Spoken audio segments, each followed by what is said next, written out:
might be worth introducing Andy as well, Sean, at the start. Okay, now live, so back over to you. Okay, thank you very much, and welcome everybody to the latest meeting of the Gloucestershire Pension Board. Matthew, yes, you said you want to start with introductions. It might be best, yes. If you want me to introduce, joining us today is Andy. I'll get Andy to say hello in a moment. Andy joined us on the beginning of March as the new Pensions Administration Manager.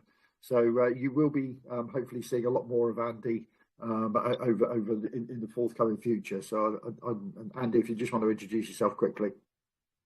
Yes, hi everybody. So as Matthew said, I'm Andy Canyon. I joined on the beginning of March. I was previously working at Wiltshire Pension Fund, so I have around 12 years experience in the LGPS and a sort of variety of roles. But yeah, today I'm more just listening in, but in future I will be a bit more involved in the meetings themselves. Okay, thank you, Andy, and welcome.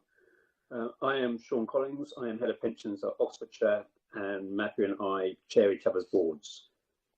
Yeah. See? Everybody else introduce themselves. If we start with you, John. Yeah, I'm John Abbott. I'm an employee of Gloucestershire County Council. Currently on full-time relief as the branch secretary of Unison, the trade union. Thank you, Michael. Hi, I'm Michael. I'm a staff representative on the pension scheme, and I'm at Gloucester City Council in the finance team. Thank you. Annette.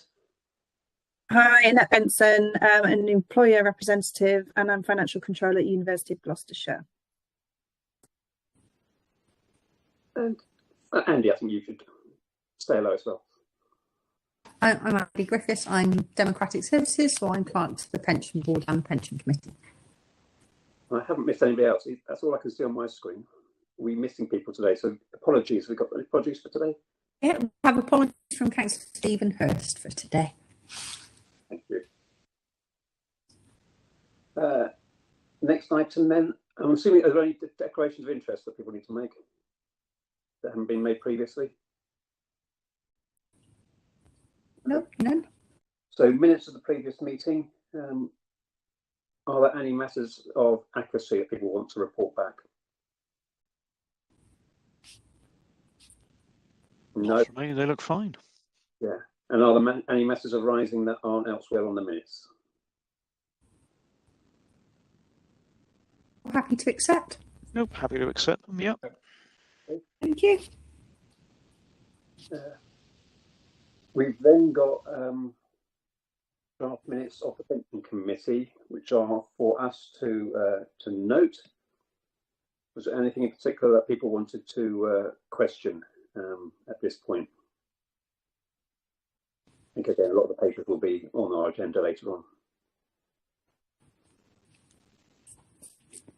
Yeah, I mean, I think everything in them is covered in the agenda, so happy to note them.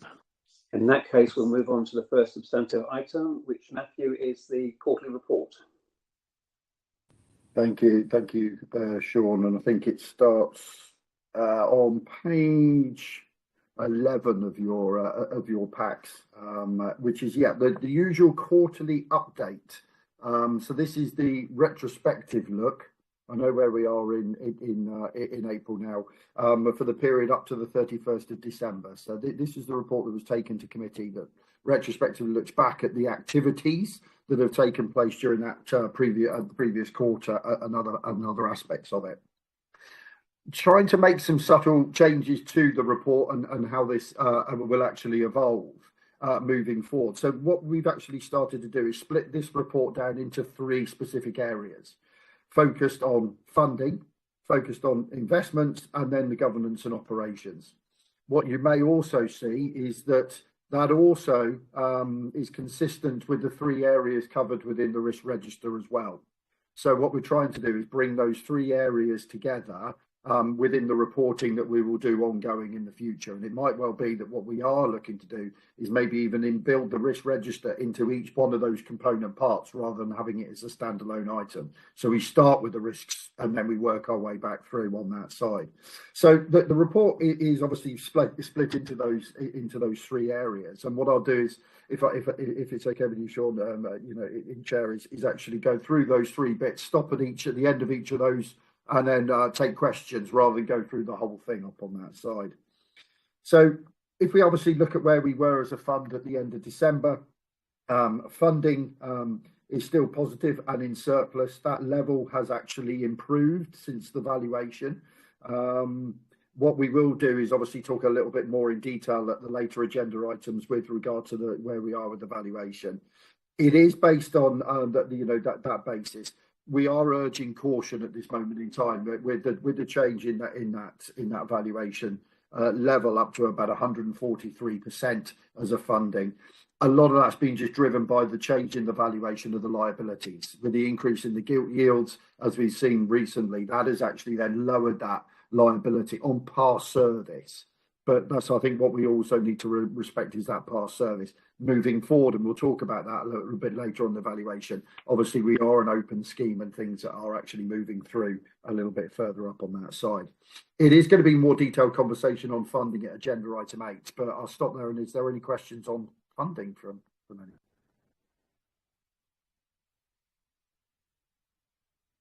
No?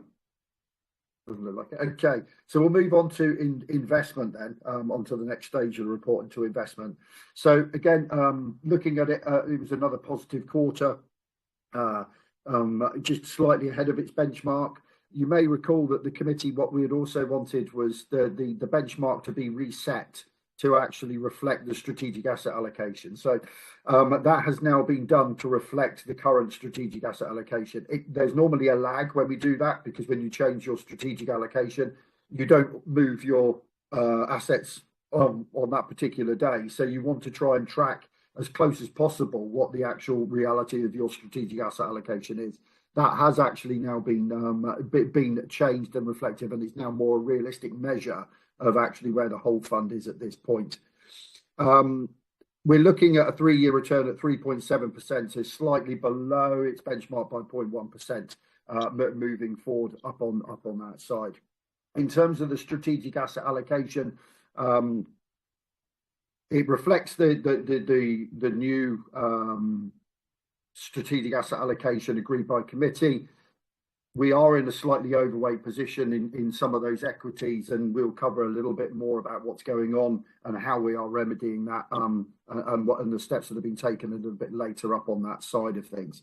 In terms of that, the change where we went a slightly more overweight in equities is the decision that was taken on the strategic to remove the equity weighting down slightly by 2%, and especially the move on the UK equities. But that will be actually from there. We are obviously in increase in the DRF fund, where that money is being held for the investment into the private markets program. So it's being used as the cash reserve there.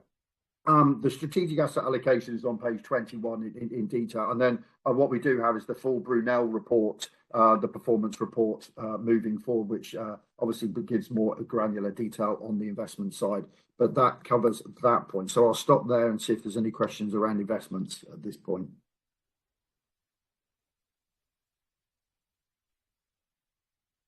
No? Okay.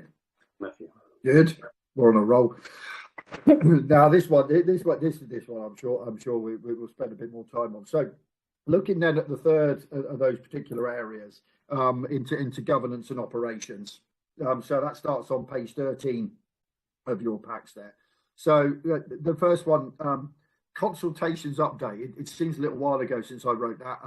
I think we've been talking for a while about consultations. I'm actually at a conference at the moment, and the main topic is obviously it's a pooling conference about pooling and consultations. We're still awaiting a vast array of consultations to come from, to come out from government. We did actually receive one consultation that was quite rapid, was around the impact of the PI in terms of the pensions increase or the revaluation order that applies to care pots on that side, and that is due to the high level of inflation and the way that works on the annual allowances and the lifetime allowances and potential tax charges that actually covered up on individuals there. That one has actually gone through, and those changes have been affected on there to actually avoid a perverse situation where there would have been a lot more people captured by it because of the rate of inflations that we're actually seeing at this moment in time. In terms of McCloud, we have got some regulations and consultations that have come out, and we are expecting those regulations now to be laid around the remedial action by September to become effective by October, which I believe is the deadline date. So we are still awaiting information on that one, but it is more imminent. And things like pooling guidance, we were told it was before Easter. We're not sure which year that was of Easter, but we are now looking a little bit further on down the line. But there have obviously been announcements within the budget which we can discuss if others wish to up on that side. So with a lot of the consultations, it's still awaiting brief. TCFD is one that we're waiting for, and I'm not sure that will be out this year. So I think that will be another one that will slide for another year. Good governance is another one. Pooling, there's a whole plethora that are stuck, we believe, at this moment within the confines of government to actually move forward. So moving on to fund administration on page 13 to 15, and the KPIs on page 71 to 73. And I think if we look at the KPIs on page 71, 73, this is an area where there was a lot more discussion with committee around the KPIs, and obviously just to make the board aware, I think this is an area where you focused on as well as committee on that side. So just to kind of step through up on that. As you may be aware, we are working with Aon at the moment, who were part of the governance review we did. And one of the activities around that was to review administration and the administration strategy. And I'm sure this is something that Andy will be integral moving forward with. So you'll hear a lot more from him in the future on that side. So we are still working with Aon to produce a report which will go back to the June committee around administration, the administration strategy, the focus moving forward, and other parts of that. I think one thing that we will actually look at is if we look at the team itself to start with. If we look at recruitment of the team, as you know, we were given additional resources. That has taken quite a long time to actually onboard. I think for the entry level posts that we had within the team, we had to go out to advert 3 times to fill those posts within the team. And as all of you are aware, a recruitment process can sometimes be quite elongated in terms of its time. You then find an individual, they have notice periods, so it takes a while, for someone to actually then come into the team. And then the other thing, the byproduct we have of that is then the impact of then onboarding them and then actually upskilling them into actually then becoming a really kind of effective member of the team moving forward. And that in itself takes time. We're glad that the first stage of that recruitment plan has now been completed. And we've obviously got Andy here as well on that stage, and actually the smaller aspect of stage 2, which is more about the future and looking forward rather than kind of operational impact, I think will be something that Andy and Nigel will now be looking into, and we're coming together to actually assess that moving forward. If we actually look at the KPIs that we actually have, quarter on quarter, they are improving. It's each year with the KPIs, we reset it every April, and then it starts, and we build up on those 4 quarters. If you remember the first quarter of the year, we redeployed resources, the limited resources we had to deal with the valuation and all of the aspects around the valuation. That obviously meant that the KPI value at that first quarter was low. We've been compounding that into a much better position. So obviously the numbers here actually derives that the actual levels are increased from there. Part of the work and the review that we are doing is actually reviewing these KPIs. We're going to review the effectiveness of the KPIs. Are these the correct KPIs moving forward? It will also look at whether or not we need to adjust in a short term the levels of the KPIs to actually to reflect where we are in terms of resources moving forward. So it's actually a true measure of the effect that we're actually having. What we are obviously seeing as well, though, is an increase in volumes. We continually see an increase in volumes. I think that's just a byproduct of where we are now. Our membership numbers continue to increase because we are an open scheme. So when an employee leaves, when somebody retires, somebody else then comes and backfills the position. It is a continual cycle up on that side. But we are seeing levels of activity that are much greater and going back to those pre-COVID levels, but actually increased up and line from there. So I will stop at that point, Sean, because I know this is quite a hot topic really that's been focused on in areas, and just open up to any questions from the board on this one at this time. Okay, thank you, Matthew. Questions on pensions review, especially the admin KPIs. I think you're referring to, Matthew, there. Yeah. All the proposal of the work that we're doing and the schedule of what we're looking at and how that's coming back. Just one question I had, Matthew, was do we have the draft report on the findings from Aon yet, which were expected in March, or do we have a revised date of when we'll have that?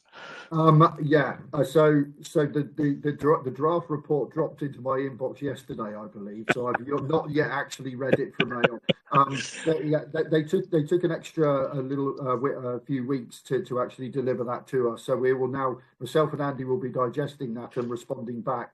What will happen, obviously, that report will go to the June committee and then come to the July board meeting. So it will be coming back to you in that July board meeting, for your digestion and input into that moving forward, and any of the recommendations that it may well have. Thanks, Matthew. I think most of the rest of the questions I had noted, I think we've covered already or are on the agenda for later on. Okay. Lovely. Okay. So I'll move on then onto the other areas of the governance update.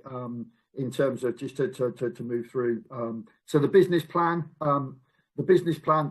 for 22-23. We'll talk about the 23-24 business plan later.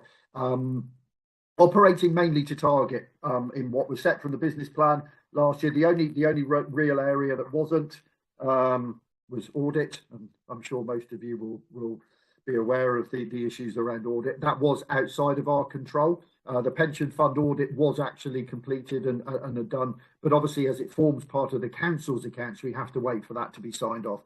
It has now been signed off, which I'm aware that is not reflected in every LGPS or council in the country. I think not even some of even still struggling with 2021, 22 accounts to actually be signed off. So we have now completed that. So ultimately, that was really the one main area that we were actually deficient on, and also on the single code of practice. That's something else that we're still awaiting to come out to us from government. So those are the two activities on the business plan.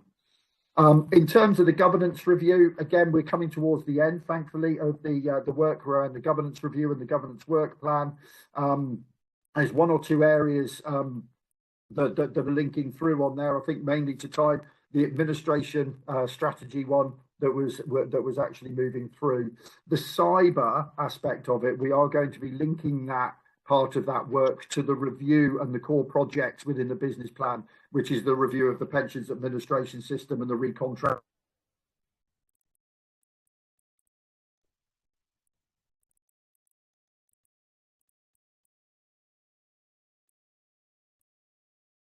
It looks like we've lost Matthew. Hopefully we'll find him again.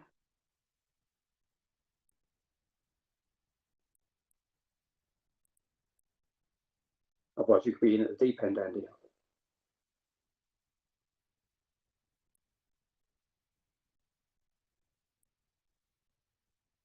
Am I here? You are. You are. Oh, I'm back, Sean. I never lost you, so I'm not sure what happened. you want to carry on? We probably missed about 30 seconds of you. Cyber problems, seeing as you were talking about cyber. Yeah. So I was talking about cyber, and look what happened. I think I'm not going to read anything into that. On that side. So yeah, just to say, obviously, what we're doing is we will link the work with cyber to the core project of the re-procurement of the Pensions Administration system. So when we've gone through that process, then we'll actually make sure that we're reviewing that cyber aspect. And then obviously the other parts of the activity around the governance about the identity of the fund actually works a lot more with the communications policy, which will be work that will come out from the work we're doing around administration as well. So all of that is interlinked in terms of that side of things. And then moving on to the LGPS National Knowledge Assessment. So thank you to members that undertook the National Knowledge Assessment. This is critical and key for us moving forward, because on a number of levels, it actually works to test whether or not the training that's being provided has been effective. So it gives us a benchmark year on year. It's part of our training strategy that we will do this on an annual basis to test that knowledge. It also ensures and helps to actually identify areas where we need to actually focus our training. As we know, the SIT for Knowledge and Skills is a very wide brief, and it covers a number of areas, and it's not always applicable that we can train you in absolutely everything within the cycles that we deal with. But it's actually about allowing us to identify where those areas are that we actually need to work with, and then that builds the training plan, which went into the business plan later on. So it is part of that. The benchmarking that we undertake in knowledge and skills was actually benchmarked 16 LGPS funds. It was undertaken by Hymans. We had 5 committee members and 5 board members actually complete the assessment. So it's a 50% take up from the committee and 71 from the board. So thank you for that. We actually ranked, the fund actually ranked 5th out of the 16 funds in terms of that. I will say it's nice to know that the board's performance is stronger than committee on that side. What I will caveat that is that may also reflect that your independent chair completed the national knowledge assessment as well. And I would hope that that knowledge from your independent chair would have increased the board's performance, moving forward. So I also undertook the similar in my position as Oxfordshire's chair on that side of things. So we won't be comparing our scores between the two of us on that side of things. The committee obviously performed stronger in the areas of pensions governance and financial markets and product knowledge, which hopefully you would expect, because that's an area of direct focus for committee, more so than it is for the board in terms of the financial markets and the project knowledge.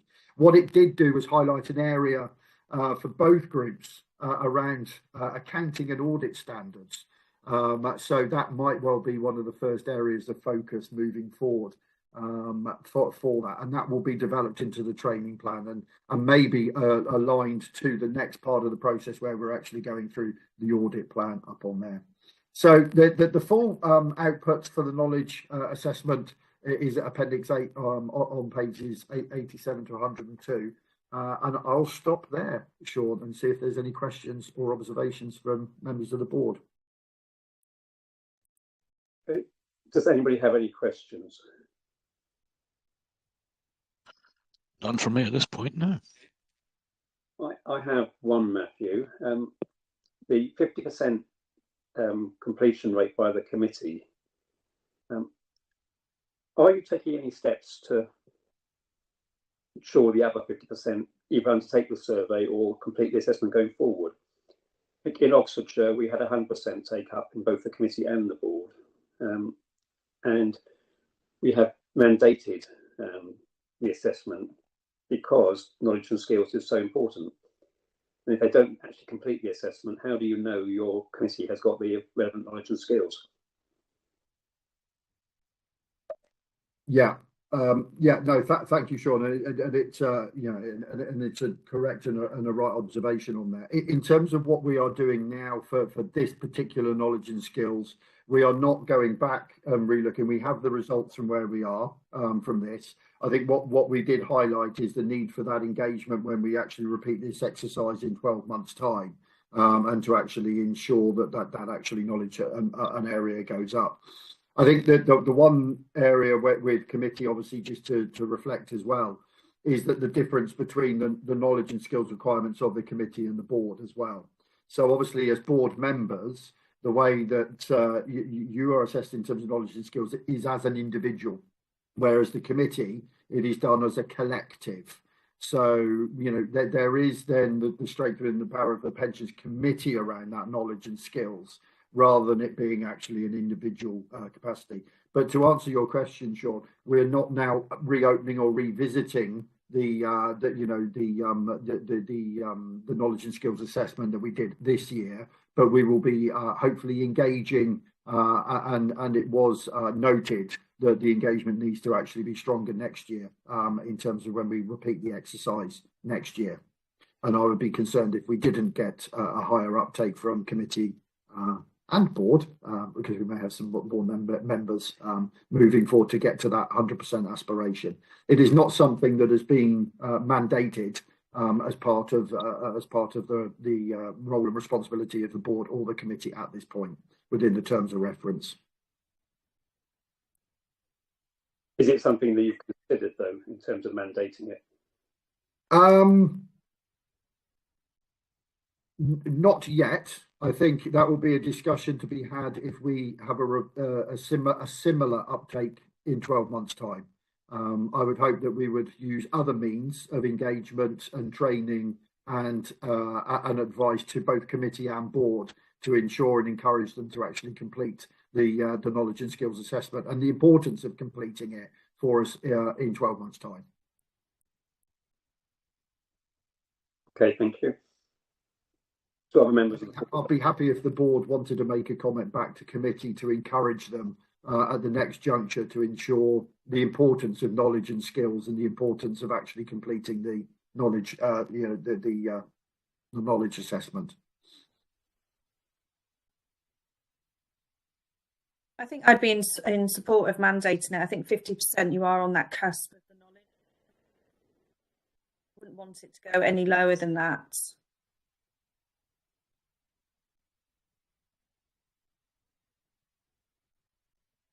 I think the view in Oxfordshire was these people are, the committee are ultimately responsible for the management of the fund, which is taking responsibility for tens of thousands of people's pension records as well as billions of pounds of money.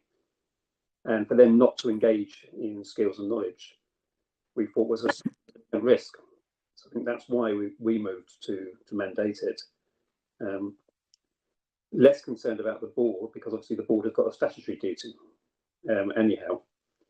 But the Oxfordshire policy actually says if people are failing to engage in training and assessment, or engaging but failing to reach a simple level, they can be removed from the committee or board. I mean, that's how seriously Oxfordshire has taken it, which is why I think I was interested in the position in Gloucestershire. So I can't propose anything. I'm not sure, Annette, whether you're proposing that the committee are asked to consider it. Yes, I am. I mean, whose decision is it to mandate that for the committee? In Oxfordshire, the committee took it on itself. The committee accepted that their level of responsibility. I think the question is both. I mean, it'd be interesting to know if the committee don't accept it, what their reasoning is, and then we would like, we could look at the reasoning behind it if they didn't accept it. But ultimately, my understanding is it's a committee decision. For me, I think it would be a recommendation from the board to say we would recommend that it is mandated, or we have a clear plan of how we are working to increase that 50%. Okay. Michael, John, have you got any? No, I think we should be sending a recommendation that the committee engage and consider mandating this. without taking part in the assessment, we can't prove that the committee is suitably trained, even if they are. So I think we might want to consider going down the route that Oxford have done and mandating that the assessment is completed each time. Thank you, Michael. And John? Yeah, I was going to make a comment under the agenda item about the risk register. There are a couple of items in there, whether they're kind of moderate impact and probable likelihood arising from lack of training. And we could wait until we get to that agenda item to do what. But I was going to say that there's a recommendation that training needs assessments carried out for each individual officer. But there's no such recommendation for members of the committee and the board. And I think that'd be really useful. Personally speaking, I don't know. I know I've done some training. I've got really no clear idea of whether I've done enough or what I haven't done, what I should have done, what's available. So I think an individual training plan would be good. We've got a training plan for the whole board, which is fine. But individual plans will be handy and a bit more support and information for individual members so we can actually take responsibility. And I'd be happy to be mandated to do training on that basis if the support was available. So I think, John, what you're proposing is a slight extension, therefore, to what Annette proposed, to also consider the individual training plan. That is something, again, that Oxford is considering. We have introduced a new governance post recently, and part of that role is to look at the results of the National Knowledge Assessment on both a committee and board level overall. And we similarly had audit and accounting as the lowest area, but also to look at the scores of individuals and work with individuals to highlight those areas that they may want to focus on. So not a specific individual plan for everybody, but individual sessions to highlight where people may want to look going forward. I mean, I guess you could make a plan if for an individual there's a clear need for more training, then it'd be good to have a plan to agree a plan for actually achieving that. But the point is to consider the individual needs of members of the board and maybe the committee as well. That's a kind of general sense of what I'm saying, and that would address the risk in the risk register too. Okay. So I don't know if we need to agree particular wording. I think what I'm hearing is that we want to encourage the committee and board members to undertake the assessment and to use that assessment to look at training needs.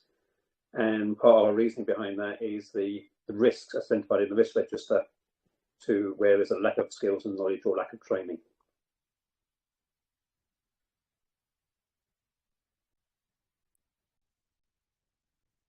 Board members happy with a recommendation along that? Yeah, happy with that, yeah. Andy, do you need something more specific or are you able to minute something based on the conversation? No, I can something based on that, no problem. Thank you very much. Okay. Are there any other questions or comments on this part of the Matthew's report?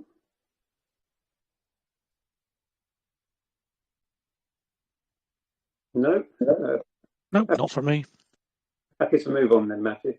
Yeah, so I think actually there's just a recommendation on page 18, just really the board is recommended to note the position of the fund and the governance undertaken and subsequent recommendations agreed by Pensions Committee at their meeting on the 2nd of March, sorry. Okay, happy to. Yeah, happy to note that. Okay, thank you very much. Which then takes us on to agenda item 6, which is the risk register. Yeah, onto the risk register. Thank you. Yeah, maybe somebody to pick up on this one. So risk register on page starts on 103. The register is from page 109 onwards. Fundamentally, the risk register, there's no fundamental changes to the risk register quarter on quarter after the review. One of the risks that we've removed is an operational risk operational risk 1, which was a risk that was there, which was related to the impact of COVID and the working practices around COVID and and that's now really been embedded consistently now within the agile working and the working practices within there. So it's not a risk that needs to be inherently drafted, pulled out specifically, and it was added specifically at the time when the COVID pandemic hit. So that one has been removed for now from the risk register because it's now captured within normal BAU business processes moving forward. And that was, all I really wanted to say with regard to the review of the risk register and the removal of that operational risk one. Okay. Questions or comments on any aspect of the risk register?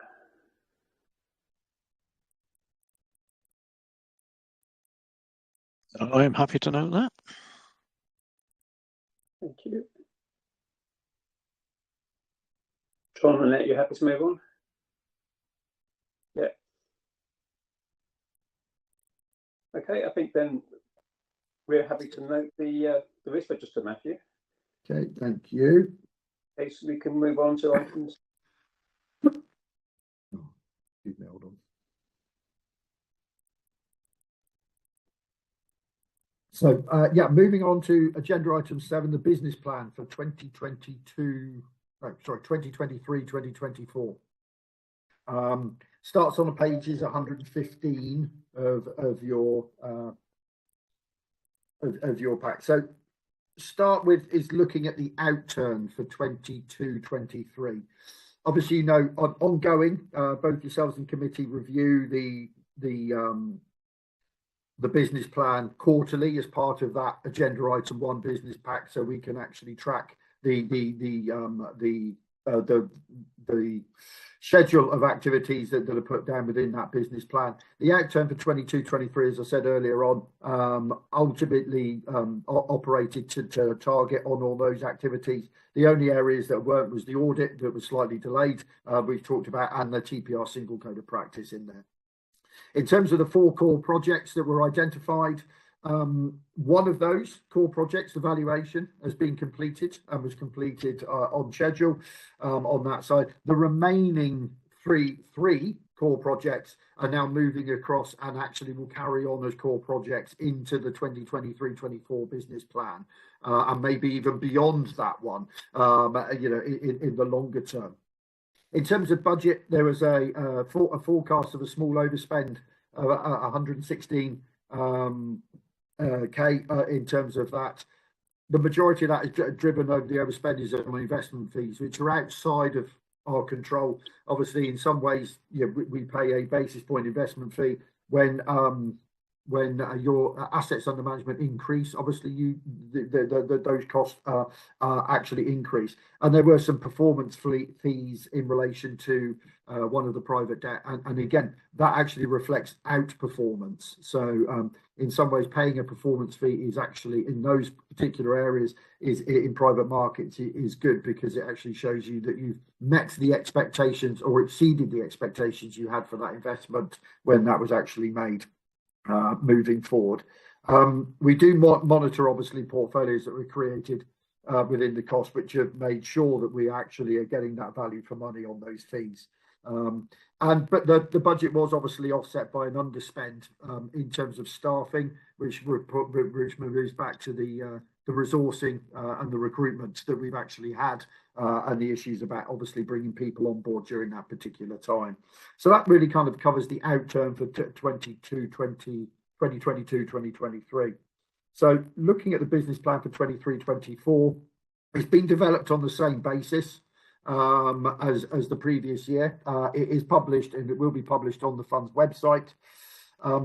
Overall, the government, it covers the governance structures and the team, and it provides the aims and objectives on page 140, and captures the primary objectives as set for the fund, which is to administer the fund in accordance with the regulations, to achieve and maintain an appropriate funding level, ensure that there's sufficient liquid resources to meet the payment of pensions, and maintain as stable as possible employer contribution rates. And I think we'll talk a little bit further about those at the next agenda item.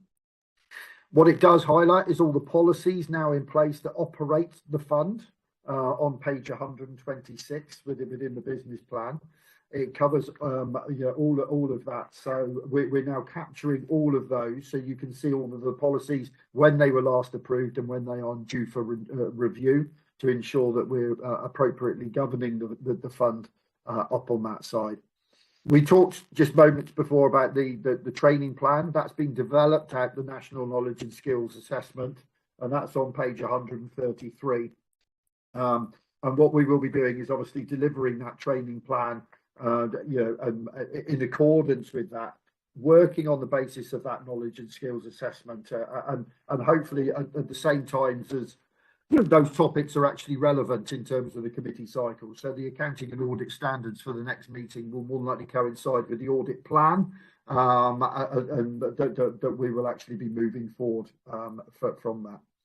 The associated budget that we put together for the delivery of all of the above was on the page 133. It is an uplift from 16.2 to 17.4. Again, the lion's share of that is those investment management fees up on there, but it does include pay growth at 4%, which unbeknown at the moment, but that is consistent within the GCC budget that's actually put in there, and also includes the additional stage 2 recruitment posts in there as well. We increased the budget around training for both committee and board as well, to ensure that we can deliver that training that we talked about and look at those individual training plans that John mentioned as well. There's 4 core projects that we're focusing on for the next 12 months and beyond. The first one is the responsible investment and TCFD reporting.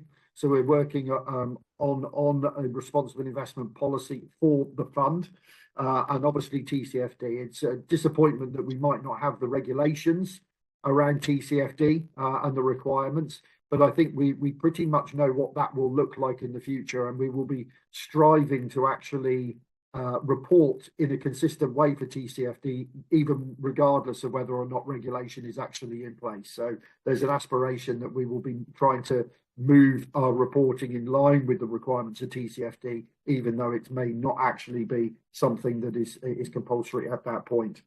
The pension software contract is an element of work that we're linking to the review of administration, because I think that's a fundamental bedrock of delivery of administration services. So as part of that review work that we're doing on the administration, that Andy is very much part of now moving forward, that will then trigger what the requirements are for us for the pension software moving forward.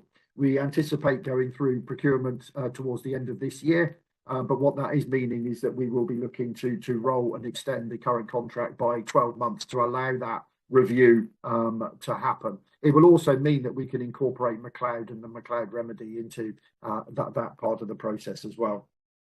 Pensions dashboard, that is quite a major project that again, since writing the business plan, may have been the end date or the staging date may have changed from that and what we were anticipating. That project might roll on a little bit longer now than we were anticipating. So there's been a pause placed on the first parties to go through their staging dates. I think this is a vast project in terms of government, and I think they just want to ensure that things will actually move correctly, which in theory now will mean that once we do actually re-engage with the dashboard, everybody's staging dates will actually now be pushed back, and by whatever the length of delay is that we're actually experiencing currently with government up on that side. And then McLeod is the other one that we will focus on, and the remedial action, and we will know more about that as we move through the next 12 months. So that really incorporates the activities that we're focusing on for the next 12 months on there. There is a recommendation on page 122, and I'll stop there and see if there's any questions, Sean. Thank you. Okay, so questions on any aspect of the business plan? Particularly, I suppose, has the committee got the right 4 projects and the right 4 measures of success around those projects?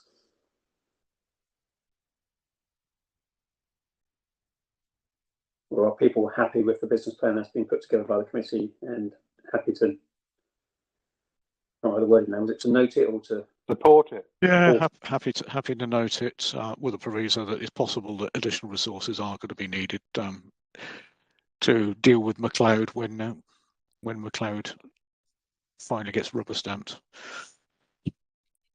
And Can I just check with the new system that you've got proposed? Will you be looking at the administration as well? Because a lot of it is still paper based. Are you looking to move away from that, and that's all within this plan? Absolutely, yeah, that absolutely. And we're looking at, and that's something that I told Andy quite early to kind of get and review and understand where we are. We are looking, part of the work that we're doing with Aon, and well, Andy will input as well, is actually looking at, kind of root to branch in terms of a process, how we can become more efficient, and then how can the system support us in doing that.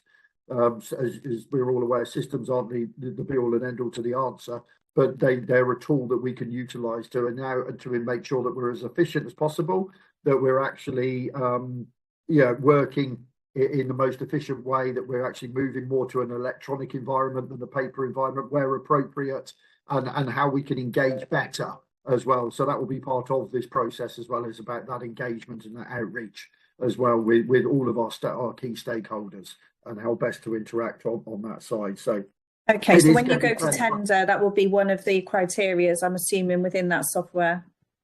Yeah, it more than likely. So yeah, not preempting the outturn from the Aon report and the work that Andy is doing at this moment, which will go back through the committee. But yeah, I think it's pretty well documented in the modern world. We will be looking at ways of how we interact with our members, our employers, and in the capturing of data moving forward, the ability to access their data themselves, on all aspects of that, as well as then how you can utilize systems internally to make our processes as efficient as possible, and build resilience within the teams as we're moving forward as well. So it's a fairly comprehensive and a fundamental review that's being undertaken.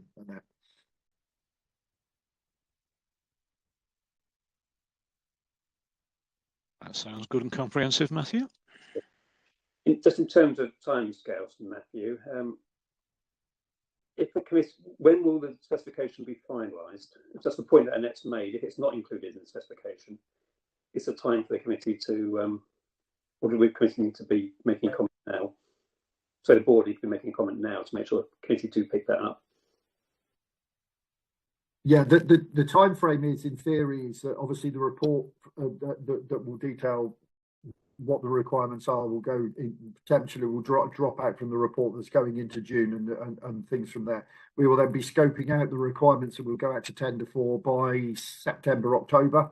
So it will be within the next cycle. So as part of that process in July, obviously board will be able to input into that, because we will still be in the time frame. So the report will be received, will actually move forward, and we will then be building up the scope of what we'll go out to tender for. And that will then be launched in towards the back end of September is the plan.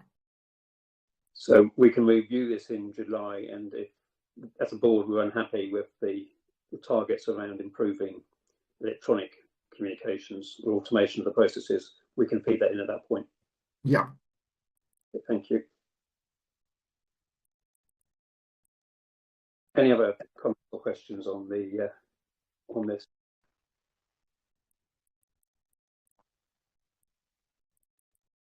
If not, I think we were asked to support the business plan for 23-24.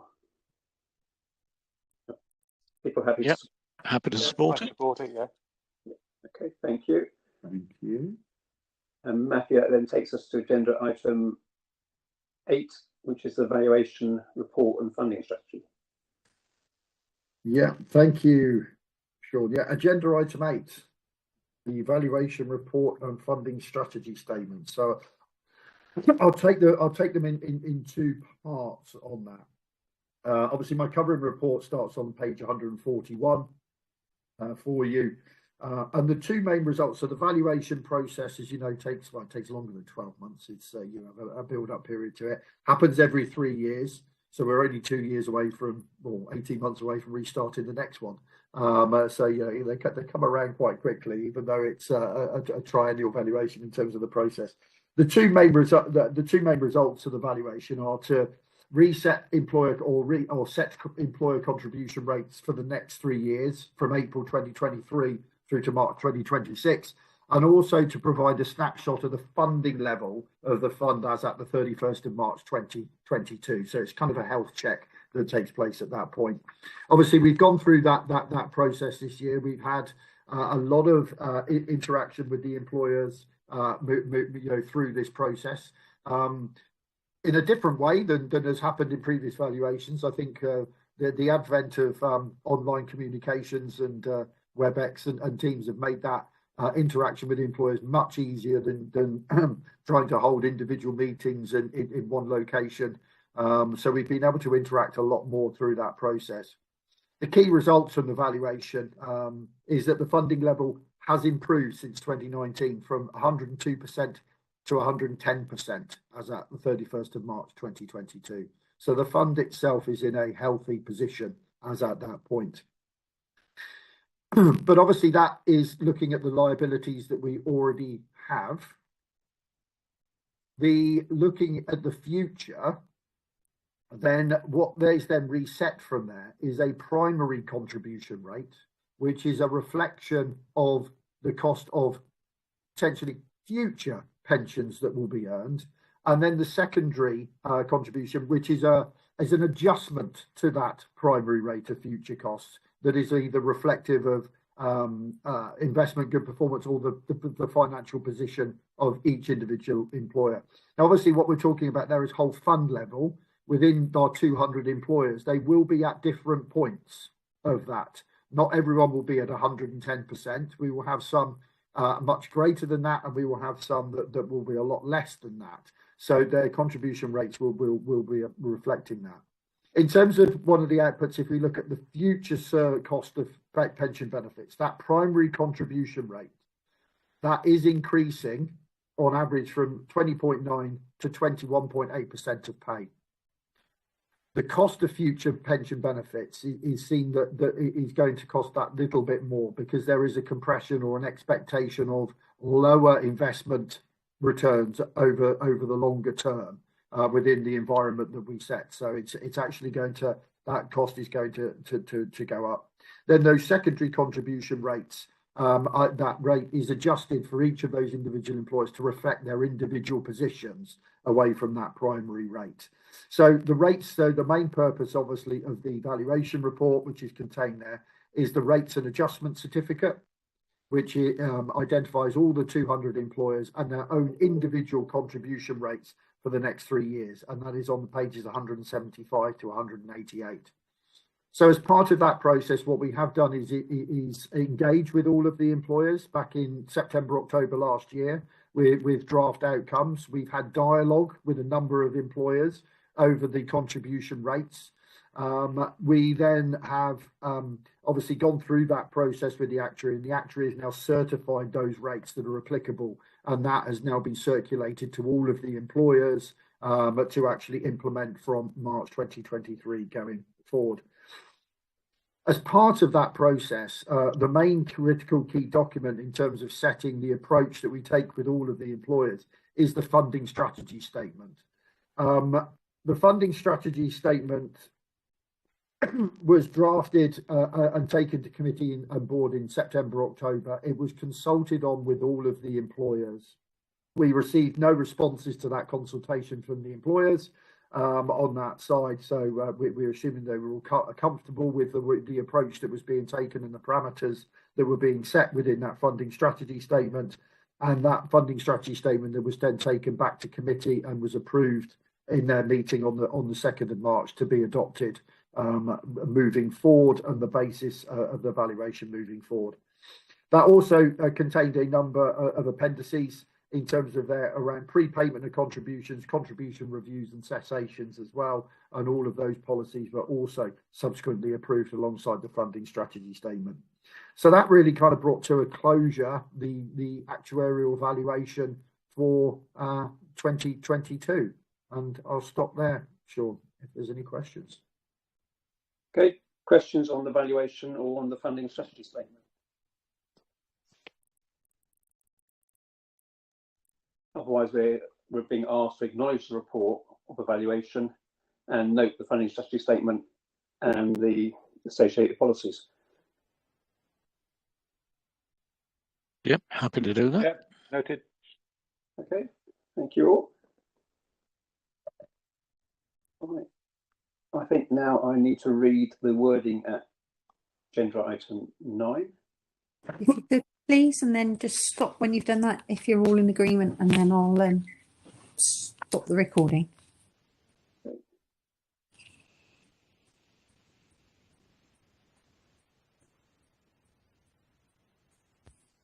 And I'm just looking for my wording.